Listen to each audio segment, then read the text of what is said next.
voilà, comme chaque dimanche, nous sommes sur les antennes de MB Télévision, vous nous suivez de partout. Je tiens à vous saluer, bonjour et bon dimanche, ça dépend en fait de tous ces amis-là qui ont l'habitude de nous suivre sur les antennes de MB Télévision. Vous êtes à Kinshasa, la capitale de la République démocratique du Congo. Je salue mes amis du Brazzaville, en tout cas, vous êtes côté Poto Poto, Mongali, Wenze, Makele, Kele, tous ces amis-là qui nous regardent et qui nous appellent chaque jour pour les comptes de votre émission Grand Art. Je tiens à vous remercier sincèrement, je sais très bien que vous êtes en train de se préparer pour nous accueillir du côté Brazzaville. On le fera en tout cas l'un de ces 4 matins. Je serai là en tout cas pour fêter ou encore célébrer la journée Grand Art avec vous du côté Brazzaville. Pourquoi pas dire un bon dimanche à mes amis des Maluku, c'est les Bibois. Vous savez bien qu'avec moi en tout cas de ces côtés-là, je vous aime tant, les amoureux de Grand Art, j'allais dire Mateko. Pourquoi cette histoire de Mateko m'arrive en tête? Comprenez en fait, nous ne sommes pas sur Grand Art, on est parfois sur Mateko. Je vous salue en tout cas de partout, les amis des Kaluka, de ces côtés-là, de ce coin-là, je tiens à vous remercier. Le dimanche passé, nous avons eu l'honneur de recevoir pour vous l'orchestre de Papa Wemba. Donc, vive la musique. On a reçu pour vous Tosha Fulankanda, Joe Le Noir, Lié Boutine, Titi Firenze. En fait, on a essayé de parler sur l'orchestre de Papa Wemba qui est actuellement géré ou encore qui ont comme autorité morale Maman Amazon. En tout cas, nous tenons à féliciter tous ces amis-là, bien que Papa Wemba ne sont pas, bien que Papa Wemba ne plie en vie, j'allais dire, mais au moins il continue toujours à œuvrer et il continue toujours à nous présenter la bonne musique et nous ont promis de repasser encore pour vous présenter tous ceux qui sont en train de faire en ce net moment. Je sais très bien que vous aimez Grand Art, vous aimez MB Télévision. Il faut dire grand merci à une dame, elle, je l'appelle la maman des mamans, c'est Madame Myriam Balanga. Quand on a essayé de faire le mot beauté, c'est par elle qu'on a essayé de se référer pour exploiter terme et amour beauté. Donc la femme noire, bon retour déjà au pays. Madame, je vous avais annoncé la fois passée, donnez-nous seulement quelques semaines, vous allez oublier MB Télévision. Voilà, la musique est l'art de combiner les sons d'une manière agréable à l'oreille. Je l'ai annoncé il y a quelques semaines passées, on va recevoir pour vous les artistes de l'orchestre Wenge Musica Maison Mère. On va parler en fait de cet orchestre que vous aimez tant, on va parler de Weranson et pourquoi pas on va parler de tout ce qu'il est en train de faire aujourd'hui. Mais et heureusement aujourd'hui, nous avons le réel plaisir de recevoir sur ce plateau des artistes de l'orchestre Maison Mère. Des artistes de l'orchestre Maison Mère. On va parler de Weranson. On va parler de l'orchestre Maison Mère. On va parler de l'évolution et orchestre Maison Mère. Est-ce que la question que nous sommes en train de se poser tout le monde, est-ce que Maison Mère, Maison Mère est-ce que Wera de Mère toujours les grands formateurs, est-ce que ce sont des questions en fait que vous vous posez aussi à la maison. Et enfin nous aurons des réponses tout au long de cette émission à travers ces deux grands que vous allez découvrir très bientôt là. On va essayer de partager avec eux. À la maison, on se pose des questions. Bâton de banane. Travota. Ouais, Jacques Mbedi. Bonjour et bon dimanche. Ouais, bonjour Jacques Mbedi. Bon dimanche. D'abord, Moko. Bon dimanche, Nangaï, la Big Boss, les rois de la forêt, mon patron. La manette, normalement, les grands formateurs, on doit appeler ça la musique à Congo. Bilingue quoi. On a Botibana, on a assumé toujours culture et musique congolaise, ça toujours de l'avant. Donc oui, ensemble, mon big boss ainsi que ma CDG, maman, maman, pasteur, maman, l'exaucénat qui a dit. Bon dimanche, na administration mobimba, Wenge Musique à Maison Mère. Bon dimanche, na golf et qu'ils ont la dégâts matériel, machine à voter. Bon dimanche, na pas ya maître Chamou Marakaz, na moni papa Jean Tunga. Donc, viens à qui me bon dimanche. Voilà. Mais apparemment, vieille, ça va écouter la mine.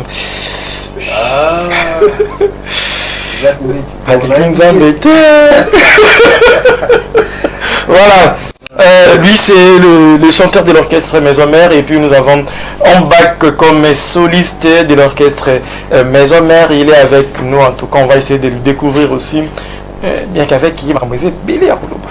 On va Bélé à Koloba. Ambak, bonjour et bon dimanche. Oui, bonjour Jacques Mbedi. Talarayo Boga, on a les yeux forts.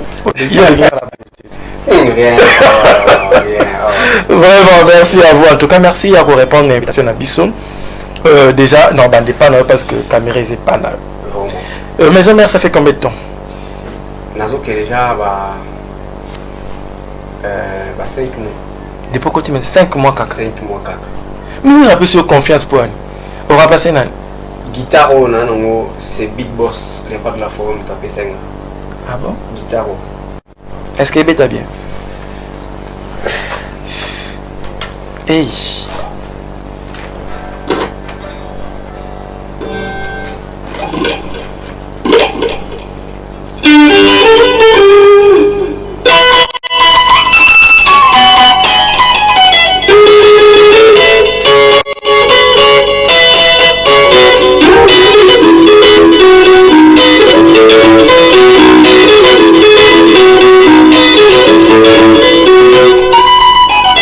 Voilà, on va parler en tout cas, soliste à l'Obana guitare naïe, bah question est belé 5 mois. Oui, raison qui ouais,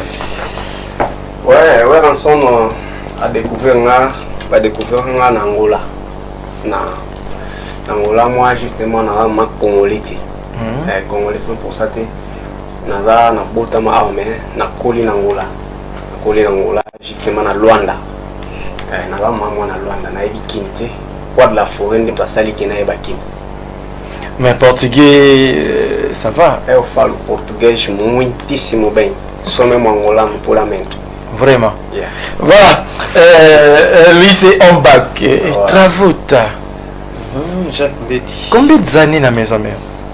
Bon, Pichu Travolta, on a vraiment dans la musique à maison mère, à Betty 12 ans, 13 ans. 13 ans. 13 ans. On remplace ça, Nan?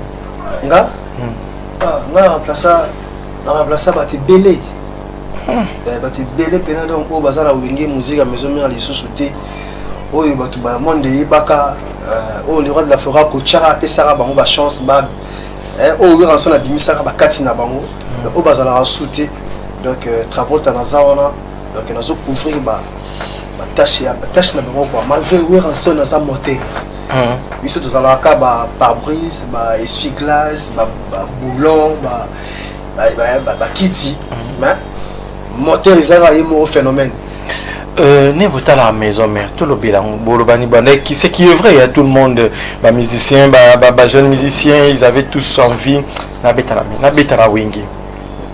Wingi, au bon d'accord, moi, la musique, ils ont même Wingi au besoin de la carte. Wingi, ils ont la musique, ils ont les lots. Mais Wingi, c'est la carte. Bino Bolobani, ni Bomata, to Bokita, parce que Wingi a Wingi. Non, Wingi, c'est un zété. Oui, on sonne dans un aussi. L'étape est que l'emba. Et Kaouke Pouyi, où est la boutique, elle a toujours phénomène.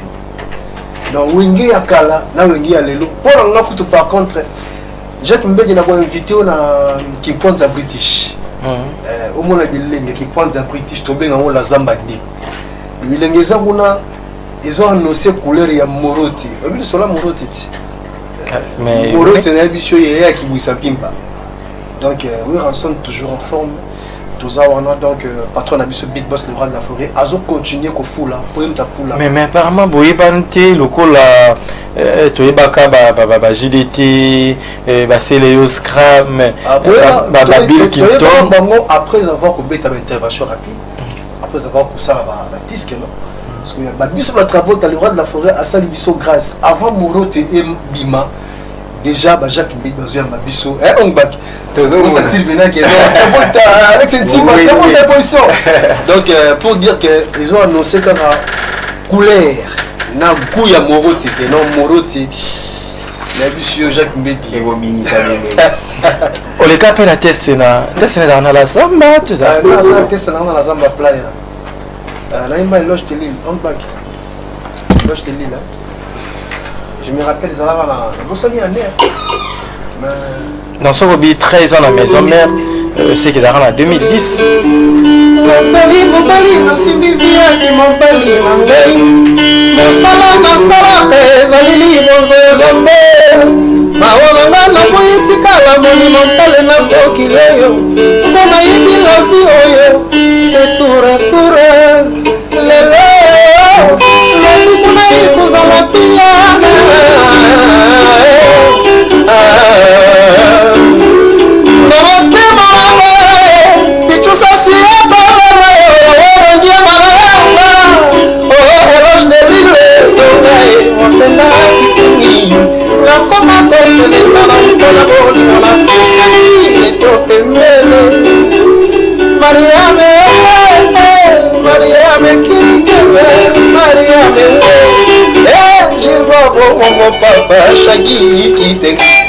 donc au moins dans ça la test na éloge de livre la tawana et à côté de la musique à maison mais ça n'a pas été facile okuta banana banana na kuta batebele neti bon kuta banana faut encore combo et ça problème te vous avez problème na bango vraiment là na ba tungo buta ba combo non na kuta ba email alias ba kuta ba banani ba o nani ba faire nani ba oyo mususu wana nani oyo ayimbaka amour nanga rien mokiati eboalo te kuta bango na kuta ba non non oui eboalo te toki okuta ba be email ya nakuta susu na ba nani susu faire nakuta su nani faire nakuta bena mo ba mise belé oki ma faire pour nani nakuta ba mise mo belé donc ndé na encadrement les rois de la forêt phénomène na bangi travaux zala wana aux formation complète il y a au moins na sur 13 ans oza ya masoloti travaux ta toki malem relation ni nous allons faire rigolo on a la relation na big boss le roi de la forêt mon patron on t'a monisinga la miso batu donc pour vous dire vrai c'est lui qui n'est pas avec nous et contre nous moi zonga chez on a parlé nous te parler là donc tout ça à bon terme maintenant va frère Nyoso na ba inebe donc mais puis tout travaux ta mingi relation nga makasi ils ont la big boss les rois de la forêt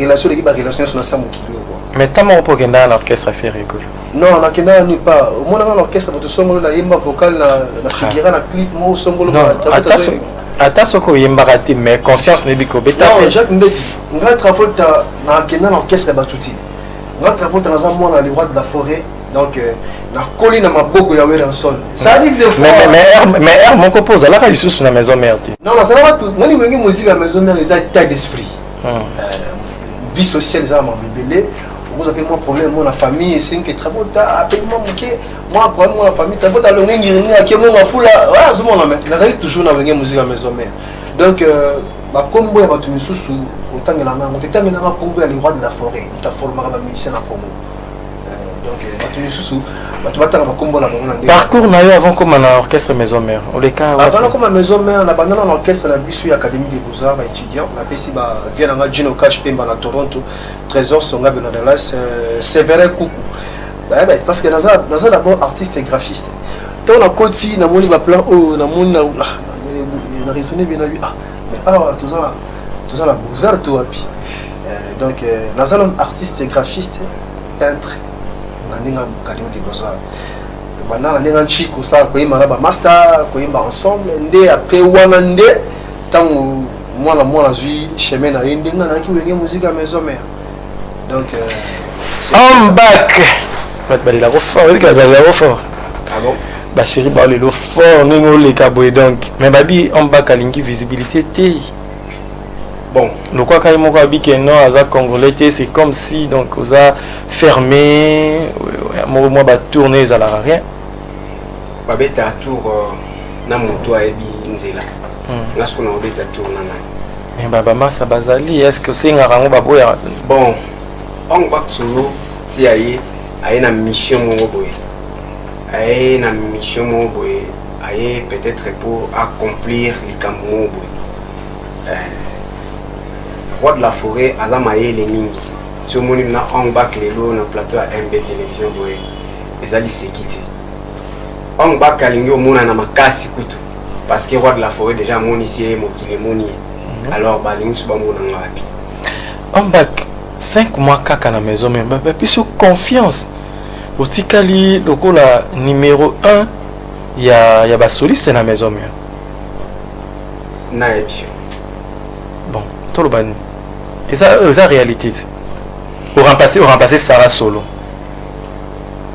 nga comment qui manini na minute au remplacer ça dans actualité moko ya Kipwanza British donc on ça na bisa yo roi la forêt mambo sala na Kipwanza ana la zamba fo binobo ya kawana parce que tinde ngozo ba ke 5 mois pamba mais tala on back comment donc il te repesa le coup moi pas roi de la forêt au remplacer nani ngana remplacer batu tout baleka na wenge neti nani bango nyonso bango nyonso oyo yebi aleka pina na wenge ala soliste ngana remplacer Bon, basoli c'est ni baleka.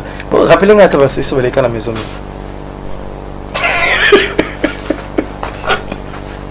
Ngalinga bo mona beta. Pona yoga.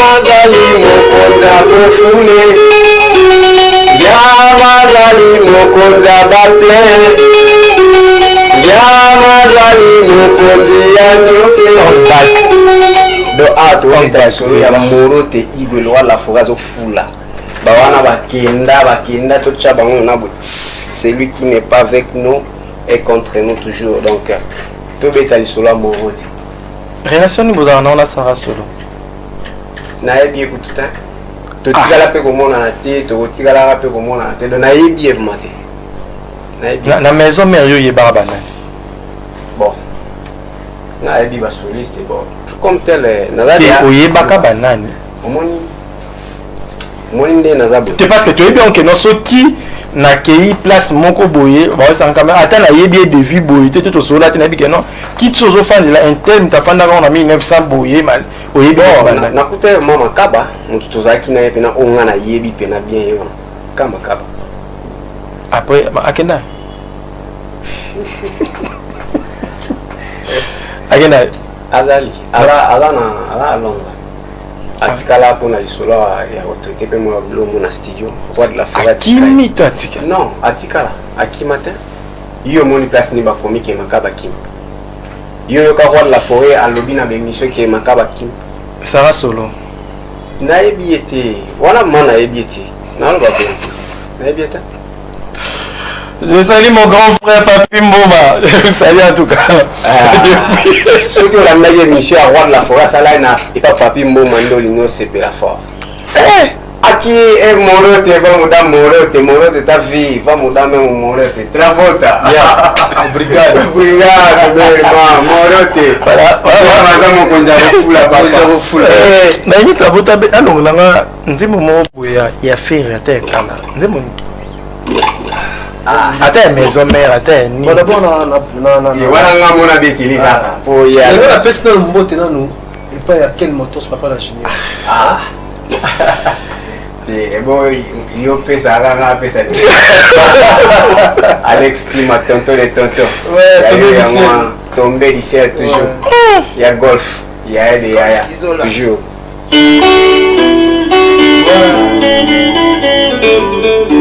Ça c'est une gueule ici à la maison mère. Il bien mal les grands formateurs, ils bossent. Toujours.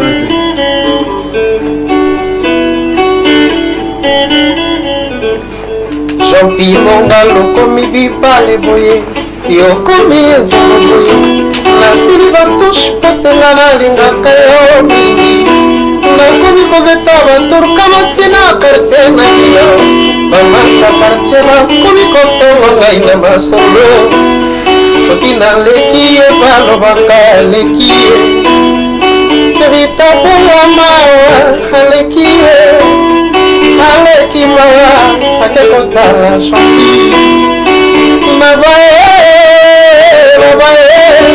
okonyosoma yaka naputaka na ngai kaka ye bakembeki balobi nga natingama yo mpona mbongo balobi nga natingama yo mpona mbongo ye lobe mokolinyoyoso osungama ngai kobe esoveni kolia ya pase ngai moko oratopema na kapase ngai moko soki jipe mingi atoma masta towera nsome nani mosusu ozokisi motema na ngai mama ominini obebisi nzoto mpona maloba ya kinshasa trésor suso mpona songisongi ya kimi oyo kwisankisema asingimie japimamalawana mabe yamotorakisa likemamimeminga nazama molili mwananingane nsalite alesetimae ritabalamana mabe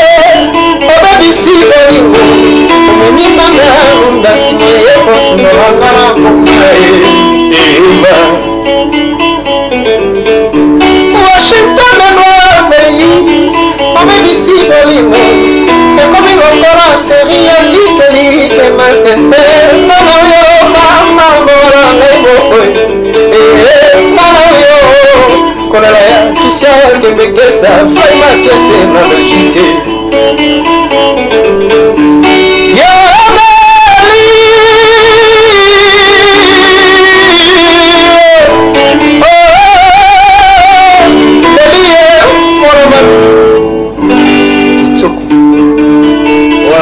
J'espère que ça va, non?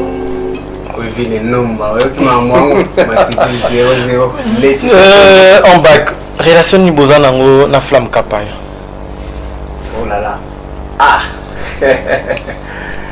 Non, comme ça, je tiens à vous rappeler que nous sommes en direct. Hein. Vous pouvez poser vos questions à l'artiste Nabinon. On est vraiment en direct. Posez vos questions. En fait, ils sont là pour répondre. Partout, Bolinibo poser ma question par rapport à les deux artistes que nous avons. En bac, les solistes et la maison mère. Travolta, le chanteur. Travolta, mes colonnes, comment ça va tester? Ah, Jacques me demande. Travolta, regarde, maison mère, comment ça va tester? Non, il faut qu'on rappelle la mélomane, il y a bonne musique. Puis tu Travolta, je salue inspecteur JC Bassanti, qui s'engage. Travolta, dans une temps de formation, il peut la Big Boss, le roi de la forêt. Quand je dis dans sali 12 ans les ans à Komboti. Donc nous avons bien formé, puis nous avons continué la formation.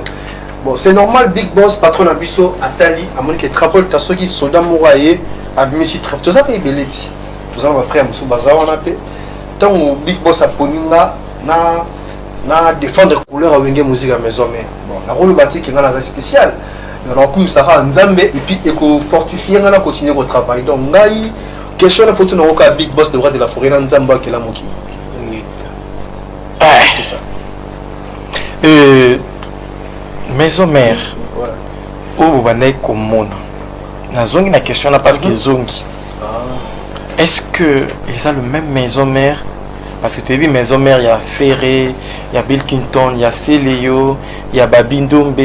Est-ce que Nebo Monaka, ils ont maison mère, il y a l'île? Mais Moutasala, tu as aimé, tu as bota, tu as le roi de la forêt. Et puis tu as coaché, tu as fait ça, tu as fait la disque, tu as musique à maison mère, ils ont le roi de la forêt.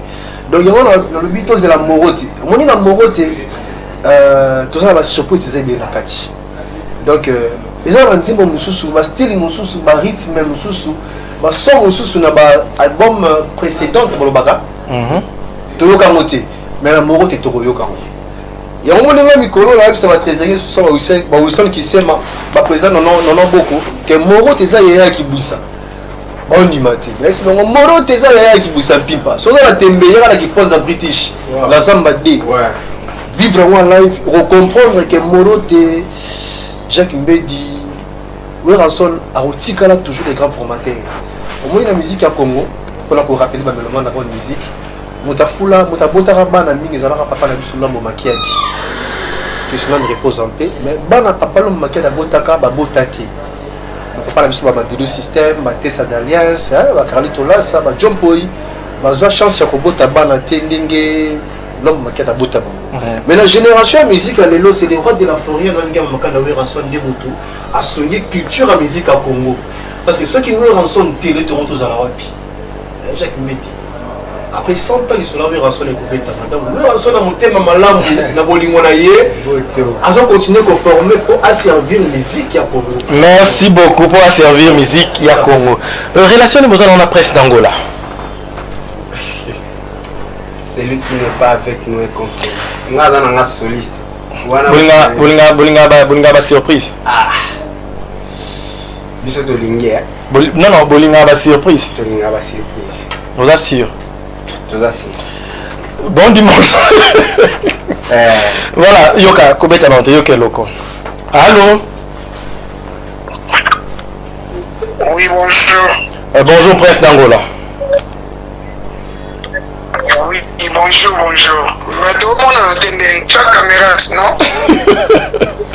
Prince d'Angola, tous en a bandé qu'on a eu, il y a orchestre maison mère. Tous en a un bac, chanteur, et puis tous en a Travota, soliste. Au change. Na changé. Tous en a Travota, chanteur, un bac à la soliste. Ah ben voilà. Ozolanda biso, tozobenga yo oza en direct. Oleka na orchestre maison mère. Conseil nini opesa na bandeko na yo? Ah mais on va gagner ça mon père. Travolta ça déjà mon takala. Travolta déjà dit aux adjoints, azali déjà en opération Dragon, qui accueilli, a travaillé dans les pâtres, a travaillé dans Sarbati, si je ne me trompe pas. Travolta déjà Zambiaka, aïe bakaga donc comme on ça là quoi. Et puis azaga déterminé. Bon, wengine bato baloba wenge sila ati tant que we raza wana wenge silite obiso tunde toza boye tokenda me omo tobetaka tuna pale po tobiki pale za kitoko donc lelo baorchestre oyo efandisa idéologie na bakongo awa donc parmi baorchestre soki baorchestre ezalaka 3-4 na kongo awa yebaki maison mère ezalaka nano au top donc baorchestre pena bakongo baorchestre nde ezalaka intel. Et puis conseil en plus ça va varier baza wana balinga TV mingi omoi tosala tozali plus de 30 musiciens biso nyonso bato bayebi biso nyonso oyo toa 5 animateur biso tu bato bayebi biso otali yanoko ambiaka bana mayo bayebaza makasi na promotion visuel balekaka mingi ba TV donc to bayeba yango oyo mpe totali kuna awa lisusu donc bavandaka te et puis reconnaissance kapa le 20 on est le roi de la forêt chaque likambo elaka na temps nango mpona ongbak ya autile ya lwanda ongbak yo moko oyebi bosata vie de longe ade nazalaka moto nafongolela bana te ya ngula nzela donc tolongoli eloko wana parce que ngula tobanda obanga otravaillaka na kini endo boleleti na kini tokoka travail te me prevaninga moko naza awa na utangola artiste ya liboso apa samangwana po tozalaka nga na samangwana pene eutangola toyi kongo mpe tosali mpe ya minene de ongbak bonne chance luka pene obetela biso moko te ndenge ezoya boye yoka pena flamme bien yoka mogatana yoka burkina faso yoka feli tyson yoka soki nani zwa mayela bato wana nyonso osangisa yango osala yango yo okibetela biso pena donc générique mbala tosentir ke tobina na guitare kala na maison mère guitare ezobingisa tomobina na sente na wenge oke wenge ezalaka tobina na sente te sente eyaka lelo igwa vandisa tomobina na sente mpo wani basoliste aza mpenza opesali soki wenge na biso wana te nalobi soki baobeta mabe me okrele biso makambo tomoike gitare oyo fo kaka yango na générique babiloko wana kaka donc à part ça bonne chance na bango Travolta patience kaka so ozalaki no wana ero Travolta mbele yo ata chef d'orchestre obayela te baza wana baye na nsima na yo presque mais bon nzambe moko ayebi ndenge asala makambo na ye kwa bonne chance pour la suite. Merci beaucoup Prince d'Angola. Travolta. Ouais, je peux dire. Prince d'Angola. Ouais, Prince d'Angola, je te salue mon frère depuis Angola. Voilà, ça frère Nanga. Azawa. Tu passes tes bon moment ensemble. Bon, c'est de l'histoire ancienne. Hein, là. Merci Nayuki, frère Nanga. Ça nous sous bien. Donc, on comprendre que la musique à maison mère, on est ensemble donc toujours collés sous des quoi. Donc, la sentir que Prince d'Angola est avec nous. Et puis Aza avec nous. Donc, à comprendre que parler dans les musique à maison mère. Donc, chapeau mon frère Prince d'Angola. Animateur par excellence, Nina Nabé Marayo, donc on est ensemble. On back. Bon, voilà des colonnes. Tu es banni. Tu kutana, tu travailles ensemble. Dans Luanda, à tour, tu travailles. Donc, conseil les a bien. Excellent. Merci beaucoup. Mais Travolta. Ouais, Jacques Mehdi. Bah, sur le message, il y a les capena. Et pas il y a fait rigoler. Jacques Mbedi, moi tous amis Mikolo, ils ont des milliers de téléspectateurs dans la en ce moment. On est musique, ils ont vaste. On a travaillé dans la rôle dans la télé, on a vanté place où on a que non, dans un qui espace il faut s'exprimer, moi la qui m'a dit. Donc, c'est grâce à l'Europe de la forêt. Mais je ne dis pas que la bande musique les locaux dans une émission la bande musique est bande au moins la musique. Mais rêve nanga ezala nga téléphone yimba pembeni aux côtés de Weranson. Donc nabundi tellement trop na jupe ba obstacle belé aux mona au moins 12 ans la sali na wenge musique à maison mère ezala voilà na kuti pendant tous ces 12 ans. Parce que kuti sko ici et on a lancé un message que non tous la mokote tala mutalanga pendant 12 ans. Jacques Mbedi ba memara mutakuti na cimetière terre au na bula okunda yepo olamuka akufiti. Parce que tout est vidé. Parce que tous les amoureux tenez vous comprendre. Voilà, bon dimanche à vous, mon frère chéri H.M. Mbedi. Bon dimanche à celui que j'appelle mon grand frère propre, et grâce à lui que nous sommes en fait. Ah, il m'appelle comme mon côté belé. Je suis très désolé. En tout cas, peut-être le mien est en ligne. Botin Rabiso SMS, na ba question Nabino, on va faire le fort Yako. Ah, là c'est plus les banda Mboka. Pour ça le fort n'est quoi d'aller quoi insister. Allô, bonjour.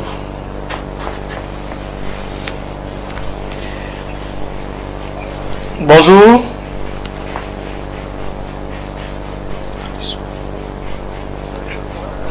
Oui, ça va très bien.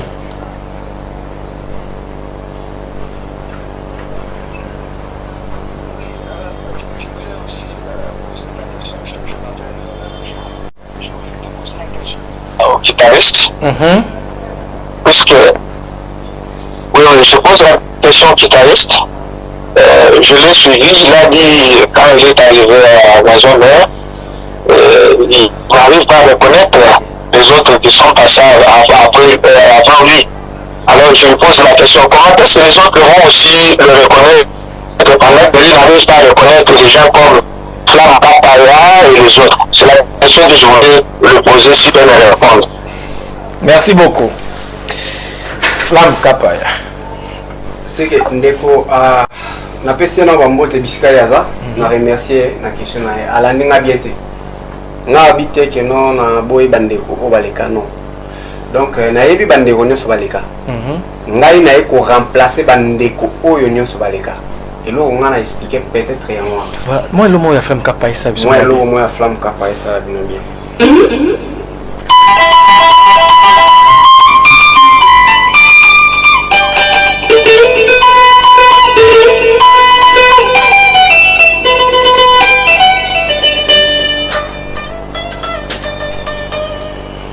Voilà, c'était là en fait l'extrait et le Flamme Papaya tout le belasiko yo Moroté. Hein, tout ce moi temps et Robert le Belin déjà Moroté combien de titres?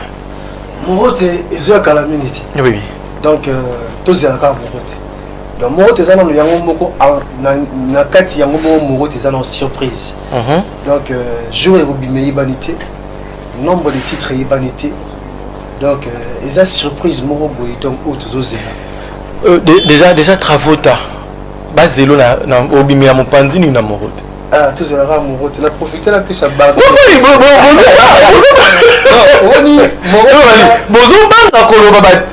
titre dans Moroté. Il y a le beat. Il y a le beat. Travota. Moroté. TikTok, ok. Tu peux dévoiler une sortie. Donc, mais le monde n'a pas de musique. Dadi Moudia est formidable. Adin qui dit que les sélectionnaires. Guilhem Anzaka, tous les Moroté. Calamine, il tient l'émission. Moroté, c'est la bilingue. Jacques Mbedi. On back. Tu sais les fois du soir.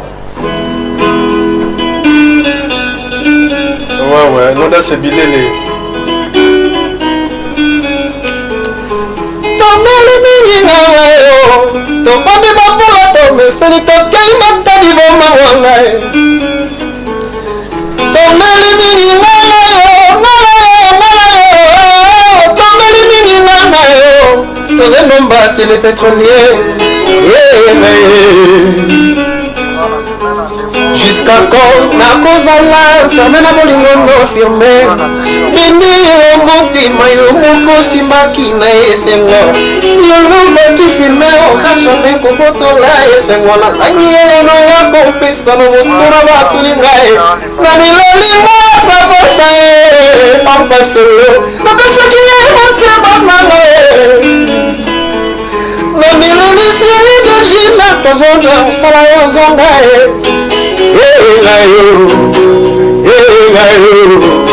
koboya eza solution te ata nasali me abengi ya mai okoboyanga lelo lobi kuna na regrete limbisalimbisanga oza mopanzi na yeme tolabana pour le meilleur et pour le pire nana yo etili oyangi ya mai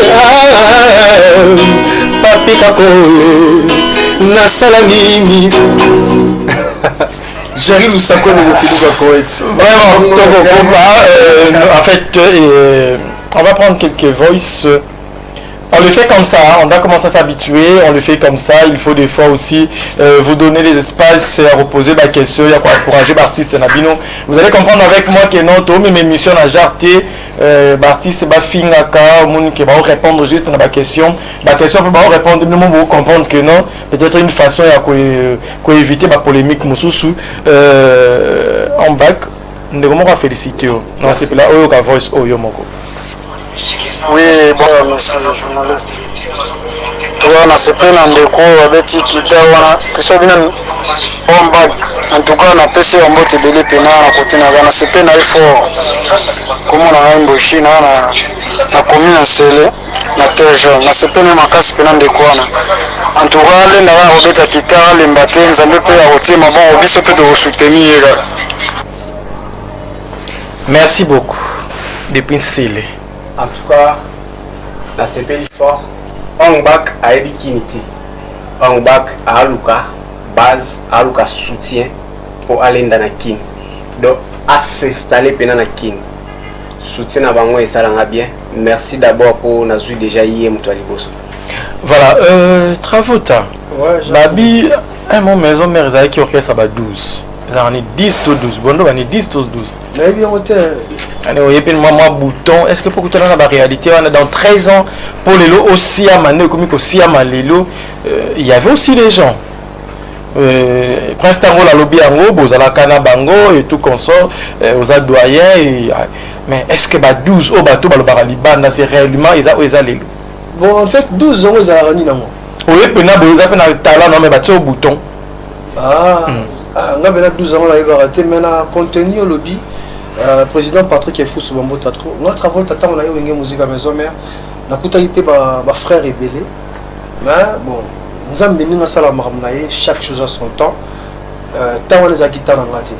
Mais du moins, j'ai acquis beaucoup, donc on a qui n'a profité qui n'a occasion pénailler bawenge musique à maison mère, surtout dans le répertoire, surtout dans ma chorégraphie, ma belé.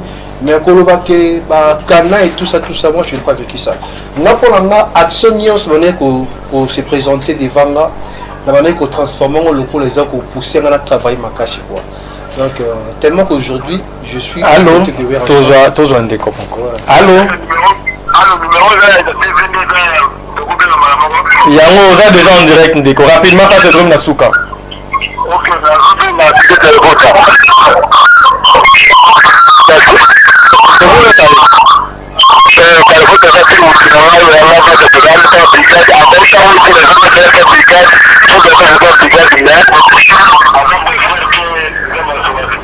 ndeko zama musika tosali biso voice parce que pembeni tozo côté c'est la voice. Tout ça la voice mien. En tout cas, les gens sont en train de vous encourager.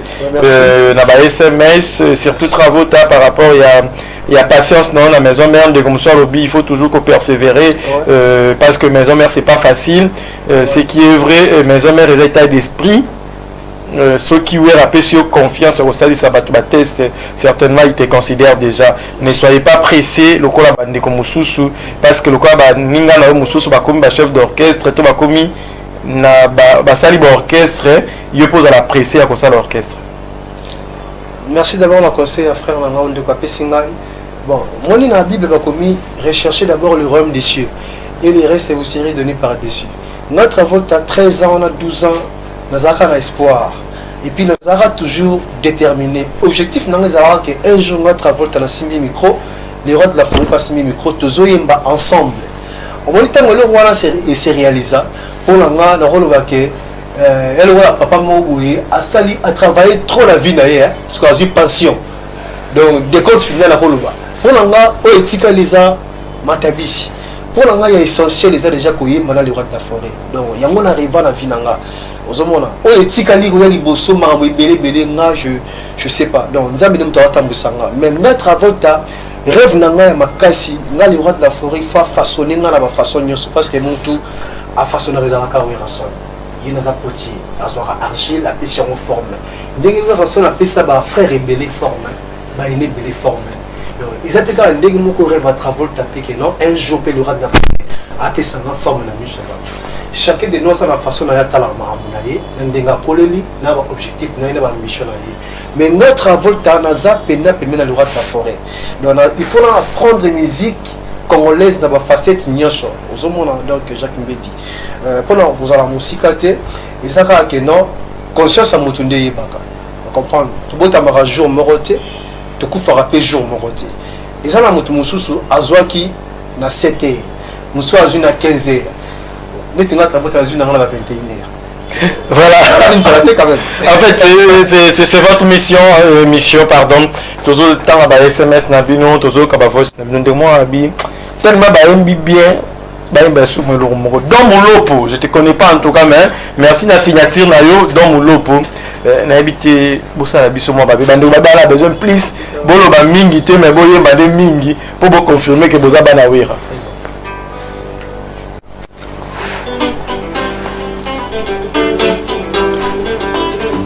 Tobandaki ngale na mpasi utabo mwana tango ngonga nazalaki nanu na 13 ans Rei Mavinga yelanga na nete na nzela kelasi ezalaki nde foli d'amour maikona kolela motema mozoki banzaka bolingo ndenge tubandaki soki nakanisi nakolela soki napanzi nakomi boma nzoto nakufa nanga martiri ya bolingo yango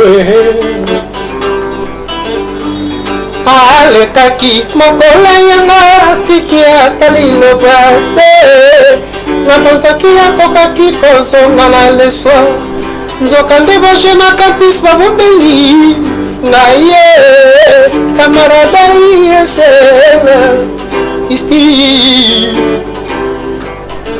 nalendelaki ya lokola moto akotambola na sani ya mbele likolo ya mabanga cibacibasokosi elobi lelo yo ndimwe ngai eske okozwa moto malamu lokola ngai kanisa yeye kozwaka mokano na kanda te kanisa yeye mama nalete nakangama na monyololo ya bolingo stani ya demo abeleli nange akondimela nga pichu Travolta ongbak na solo betalindanga nakoma nde kozanga façon nanga ya kiva mwasi. Travolta, félicitations au chanteur Travolta, il a des nuances conférées et j'ai aimé l'attendre chanter Vita Imana. Merci beaucoup Ndeko Sylvie Sala, on ne sait pas depuis combien Nini. En tout cas, il n'y a que des messages de félicitations et d'encouragement par rapport à patience Nabino, par rapport à expérience Nabino. Déjà, Bandeko Baolanda Bino, est-ce que Bino Moko, tu t'es dit déjà que l'on a commis tout les endings? Jacques me dit, biso dans la carte de formation. Donc formation la biso autour dans le droit de la forêt. Donc moutayi bité so comme les gens la D. Netinga pour la Travolta. La formation n'a pas le droit de la forêt. Donc on a commis na NT. Le Lazare a 0,0.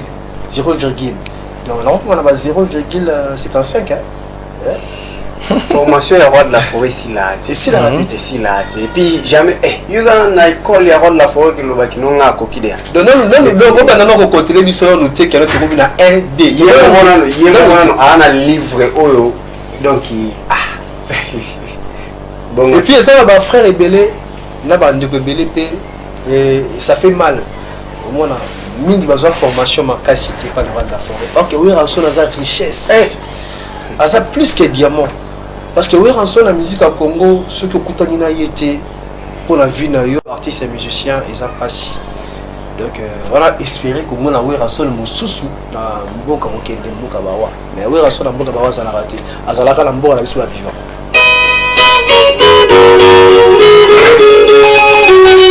Yamozali mokonzi ya nyonso Yamozali mokonzi ya plein de ya mokonzi ya nyonso mokonzi ya formation na ici là. Voilà, merci beaucoup. En tout cas, on va un peu souffler la musique, ce qui est vrai. On a vu des lives, Bandeko Badali Kosala, et merci en tout cas dans SMS. On comprend qu'on est suivi de partout, en tout cas à travers MB Télévision. On continue à vous rappeler que nous sommes en direct. J'ai dit un bon dimanche à celui que j'appelle le BH, l'homme qui a créé à nous depuis 6h moins 3 minutes. Big dédicace à vous. Pourquoi pas dire un bon dimanche à celui qu'on appelle Maître Landoumandou P4 toujours. Pourquoi pas saluer mon avocat personnel, lui c'est Maître Constant Chizoubou, je vous salue depuis quelque part. J'ai salué un bon tonton, lui c'est Eric Mandala. Quand on lui appelle, il répond tout directement ici ton nom. Et Belé a battu mon maman à la télévision, bon, on tout tous boy. Oui, bipé comme on a été, au monde a été. Et comment on va un bon mot qui jalle aussi la domaine la musique voilà on est dans makila non ça on se voit qui Pablo Kin c'est que na yebillé il y a un bois qui Pablo Kin nous souhaitons la déclaré à Luanda voilà mon père tout le monde nous souhaite c'est ah il y a un moment notre faute à bord avec Ale Mutaga ba Dada Muzinga ba Chéri Mala ba Pierrot Tsumbu poto na poto ba Cédric poto na poto donc voilà on continue un peu il Manzaka CPI ya mboka le prince lumière du monde Roger mon mboka Sankara de Kuta oui ai ça wenge kitoko voilà je salue mon équipe en tout cas je tiens à présenter ces sincères excuses en tout cas derrière les caméras et c'est lui c'est Hervé, j'ai l'habitude, c'est pas moi en tout cas, on l'appelle Abakouk, fidèle à son poste. Je salue Hussein, pourquoi pas. Ali, comme nous avons des minutes, c'est Tikali pour continuer. En tout cas, ce sont là les amis avec qui je travaille. On va peut-être suivre un extrait, clip-moi quelques minutes, et on va rentrer pour citer Naba musicien Nabino au Bolingaraming. On a parlé de l'orchestre Wenge Musique à Maison Mère, de l'artiste Weranson Gamba Makanda. En présence de vous, vous avez les deux artistes qui évoluent entre l'orchestre Wenge Musique à Maison Mère, et puis on va leur laisser le temps. Moi bambote na bato balingaka moi ba soutien mo po bengi po tindele moi loko ça la moi bien artiste pose à l'artiste fois à la moi soulagé moi mai moi nini va d'abord compliqué donc c'est un peu ça mais on rentre du côté de la réalisation pour prendre cet élément on se retrouve tout juste après.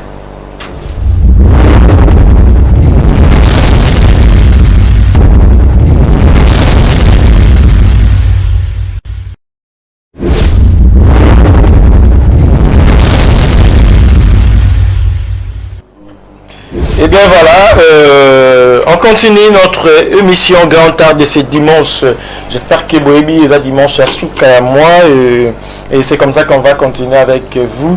On va prendre peut-être quelques news et orchestre avant peut-être aussi qu'il y ait mise. En tout cas, quand on reçoit les artistes comme ça, il faut leur laisser le temps de chanter, de s'exprimer parce que musicien musicien mingi koyemba ndenge ongaba ka mingi kobeta linda na batba confirmer pena non il y a un moni à moto lobi mukie to tikeli bango peta ya koyemba. Merci en tout cas na ba SMS na bino dans mon lopo donc c'est comme ça en tout cas. Et tous ces gens là qui veulent s'adhérer dans les amis des grands arts, votre émission les amis des grands arts, à chaque fois on sera avec le musicien le numéro est là, écrivez-nous seulement que non, moi aussi je vais être membre des amis des grands arts, on va me mettre en contact avec l'administrateur à Rotsabino na groupe comme ça on va nini tondo sala skoyo ndeni tondo okende parce que mamba bien sengara ko pese lango elengi nango ndenge za la kaka la sambe za la lisuti la sambe koma La Zamba Playa. Mais la Zamba Playa, on est qui pense à British. La Zamba D. Donc, quand on a rond-point qui pense à Wana, il y avait un abisso archi d'année comme Motopamba. Mais apparemment, qui pense à Mbosé belé parce que ça, dans l'espace qui pense, il y a les amis, il y a des vivre à Bazarakuna, Binopé. Voilà, on a habité, on a habité, on a répété mardi, mercredi, jeudi. Donc, le roi de la forêt, on a fait 6 places, sens. Donc, on est tous à la tous à chéri, le Swakou, le Sakweno, tout le monde a présence, il y a un abisso. Masananga Fabrice Kabanga, Vicky Moua qui va zoya wana. Lumumbe bazoya wana. Donc batamine les bazoya wana, batani diaka maître bazoya wana. Donc la Zamba Playa actuellement n'a qui pense à British. Le tout bout on a qui pense à British mardi. Est-ce que ça quand les voilà la Samba de la rana? Il y a des choses les gars qui pensent à British wana mais il y a des gars où ça. Tu t'as Alex Intima, tomber d'ici la benga, c'est un travail ta. La tali image bossali wana mais des gars Johnny Milongi chasseur d'image ne peut se la moto si Rosali. La Zamba Playa, et ça la Zamba Playa. Les choses évoluent. Vous voyez, le bilingue, la Zamba Playa, ils ont la Zamba Playa. Si vous avez qui pensent à British, elle voit la Zamba D.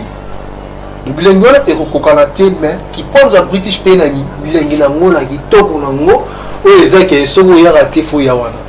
À chaque fois, des mamans lumière, bambota trop Justine et qui est Francine Gimbi, tout le monde qui pose à British bilingue, Jacques Mbedi.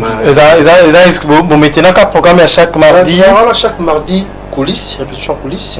Mercredi, répétition show. Jeudi, répétition show. Donc, à partir de quelle heure déjà? À partir il y a 12h déjà, mardi, tu vas avoir répétition coulisses. Mercredi, tu vas avoir à partir à 16h, tu vas avoir Bouloti, 21h, 22h. Voilà, on est presque à la fin en tout cas. Mais le programme à Motou, il y a oui. Programme est ça. Oui. Est-ce que tu non? Question non que lingangote mais un bon mais mangaka na posé question. Un ouvert à l'obaki Didier Lacoste moi na liboso. Par rapport à Yanni parce que tu yamba la plateau à Djanabi Didier Lacoste moi na liboso ya Bandundu. Moi na liboso. Donc question tout ningo ils ont la préférable la PC Dr Pichu Muzungu dans trop il y a papier Mvula. C'est chez Junior Katakata, maître Ninja Sekatenda. Question tout ningo de préférence, Yemoro patron à Bisso Big Boss le roi de la forêt, il faut répondre. Parce que Weranson a Botiba Nebeli. On dit, et nous t'en ninga comme Asa Yemoro Tibaza et Belé, Weranson a bota, et bon, ça la paix, fierté, il y a Winnie musique à nous. Nebe le roi de la forêt a Boti, Bisso va travailler, taba on back. Donc, question à la papa n'aime pas qui n'est pas sur réponse. Pour la biso, tu as plus concentré dans mon route. Vous m'avez dit que tu as ceinture noire. La biso, la frère na biso, bah la chance d'avoir ta ceinture. Nous sommes à ceinture bleu, nous sommes à ceinture blanche. Parce que le roi de la forêt, bon, ceinture rouge universelle. Parce que biso génération, tu as ceinture noire. Voilà, merci beaucoup. En tout cas, nous sommes arrivés à la fin. La télé Ngongeza Sengonga. Peut-être ma salutation, la bateau Balingara. Oui, il n'a pas si beau te belé la fanatique de Wenge musique à maison, mais parce qu'il faut en net. Parce que Pichu travaille dans ceux qui sont fanatiques à Wenge musique à maison, merté. Mais il n'a pas d'ébalité. Donc c'est grâce à la fanatique à Wenge musique à maison, mère, mais Pichu travaille dans l'élo. Et puis grâce à la prière, il y a masse de gimans, pas dans ma pasteur. Dans le beau, il y a le roi de la forêt, Big Boss, les grands formateurs, et puis je travaille dans lui, il y a si Bambo te belé, merci dans les amis de Travolta, trop. La si mettre l'homme à Bambo trop. La si Claude Véki à la montée, ma maman Sophie qui est à Paris. Dans le monde de Raï, comme tout le monde a fait dans Farah, la si Yannick Ngom en l'île, la si maman Salama tout. Donc, vous êtes tellement nombreux dans le trop. Numéro à travaux et à contact, nous avons plus besoin de critique que d'éloge. Parce que la critique est un salaire qui est tout à coup là. Et surtout qui est dans les droits de la forêt. Nous avons travaux danger, travaux qui toko, travaux qui ça va m'affaiblir. Il faut la critique. Moi, quand on s'est il faut prochainement améliorer. Donc, numéro à contact, nous avons plus de 143 80 87 38 099. Je répète, plus 243 80 87 38 09. Na Facebook officiel Nazali, na TikTok Nazali, Pichu Travolta. Ma moto na batumia sur le Pichu Travolta. Alingi bino pe ya mingi. So ya baniko pe sa ma moto. Toi aussi ça te passe que ngonga comme la dessus Merci. Maître Toxi Boniama. Merci beaucoup hein Travolta. Merci à vous aussi Christian Isoso. Merci la voix, je un message nayo. Christian dit émission sur la télé, mais Christian TV za TV. Merci à Daniel Tamboué, Christian Isoso, merci à vous. Pourquoi pas à Don Molopo. On va back. On back solo, après ça nous monte pendant la roi de la forêt yemo. Phénomène. Famille na yemo bimba. Maman CDJ penda na yemo bimba. En tout cas, on a patron on a fort. Talaka na ko ya boye guitare na ngebukani akabeli na guitare asika au boloka. Donc ça n'a pas plaisir. Tomber du ciel tonton de tonton. Alex Sentiment. Pierrot Tsumbu poto na poto. Na pesi bambote na nga en direct ya bana Luanda nyonso obolanda nga numéro na nga eza opena kozwa nga moko mba moko po benga po esenga soutien pona s'installer na Kim Luanda Fat bo afida kande na otaki oloba de ya bozwa pena numéro bo benga plus 243 89 66 57 643 plus 243 89 66 57 643 de so bengi orozambamo on back solo yemoko papa changer de ya kombo eza Angola ba benganga Angola donc ne va pesa la presse d'Angola ne pour y Angola Angola solo on back kombo na voilà merci beaucoup na si au point até quand même ngonga tout cas vite maman Elisabeth donc à partir de Luanda il faut azoba mote na tala kaka. Je vais suivre les noms. Chassel Bimou. Merci beaucoup en tout cas. Mutasuka. Bibliothèque internationale. Joao Ndombele. Fils Kiala, député. Matuyaba, président Matuyaba na kati ya Congolais Mobimba. Capitaine du Kinzonzi Susu. En tout cas, je dis un grand merci à la grande équipe qui m'ont accompagné tout au long de cette émission. Je vois voilà Hervé qui était derrière les caméras a dit à la réalisation. En tout cas, un grand merci à la grande équipe de MB Télévision. J'ai sali la 2G des DG, elle c'est Myriam Balara. Quand on parle de la beauté, c'est elle qu'on voit en tout cas. Merci à vous, merci à tout le monde qui a envie de s'adhérer dans staff. Il y a les amis des Grands Arts. Vous aimez vraiment Grand Art, votre émission. Vous voulez s'adhérer dans les amis des Grands Arts, écrivez-nous seulement le numéro qui est affiché au bas de l'écran. Merci à HR Béni. Merci à tout le monde qui nous regarde depuis Kinshasa. Pourquoi pas ailleurs. Je tiens à vous remercier sincèrement. On prend rendez-vous avec vous très prochainement. Sinon, si vous aimez vos artistes, appelez. Vous êtes artiste, vous voulez aussi faire la promotion de vos chansons. Nous sommes très disponibles. Pourquoi pas à tous ces amis-là qui veulent soutenir l'émission. Quant à moi, je vous dis merci, on se revoit très prochainement.